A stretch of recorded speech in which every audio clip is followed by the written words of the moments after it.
आप सोच रहे हैं कि आरबीआई दें या ना दें, और आपको ये भी नहीं पता है कि आप आरबीआई ग्रेड बी के लिए एलिजिबल हैं या नहीं।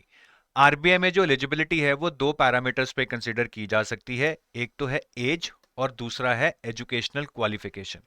अगर एज की टर्म्स में हम एलिजिबिलिटी की बात करें तो आपकी जो एज है वो एक सर्टन कट ऑफ डेट, वो कट ऑफ डेट जनरली होती है first of the month in which the notification comes. तो अगर नोटिफिकेशन सितंबर मंथ में आ रहा है तो first of September would be the cut off date, that is on this date you will calculate your age. तो आपका जो एज है कट ऑफ डेट पे वो मिनिमम 21 होना चाहिए या 21 से ज्यादा होना चाहिए, लेकिन 30 से कम होना चाहिए।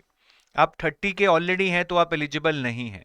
कुछ रिलैक्सेशंस हैं, एससी एसटी को 5 साल का रिलैक्सेशन मिलता है, ओबीसी को 3 साल का, और पीडब्ल्यूबीडी को 10 साल का रिलैक्सेशन मिलता है, और ये क्यूमुलेटिव है।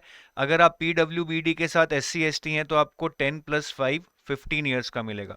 अगर आप पीडब्ल्यूबीडी के साथ ओबीसी हैं तो आपको 10 प्लस 3 13 ईयर्स का रिलैक्सेशन मिलेगा।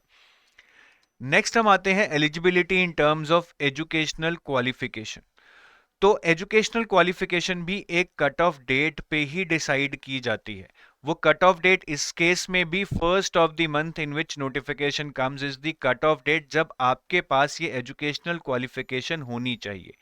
तो एजुकेशनल क्वालिफिकेशन या तो आप ग्रेजुएशन कर लीजिए किसी भी डिसिप्लिन में, किसी भी डिसिप्लिन में, math, science, history, polity, geography, with minimum 60% marks, minimum 60% marks. और अगर आप S C S T P W B D हैं तो आपको ग्रेजुएशन में रिलैक्सेशन मिलेगा, आपको मिनिमम 55% मार्क्स चाहिए होंगे।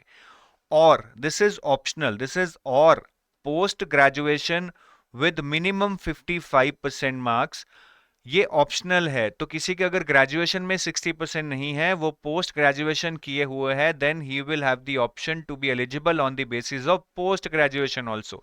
मैंडेटरी नहीं है। अगर ग्रेजुएशन के बेस पे एलिजिबल हो तो भूल जाओ पोस्ट ग्रेजुएशन को। तो पोस्ट ग्रेजुएशन में मिनिमम 55% मार्क्स चाहिए, और अगर आप S C S T P W B D हैं तो आपको सिर्फ पास मार्क्स चाहिए। और काफी लोगों के डाउट होता है सर ये मार्क्स क्या हर सेमेस्टर में चाहिए? नहीं, aggregate of all the semesters should fulfil this percentage criteria.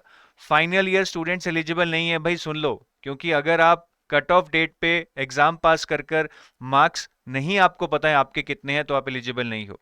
और डिस्टेंस एजुकेशन से अगर आप डिग्री कर रहे हो तो वो बिल्कुल वैलिड है, आप आरबीआई ग्रेड बी के लिए एलिजिबल हो।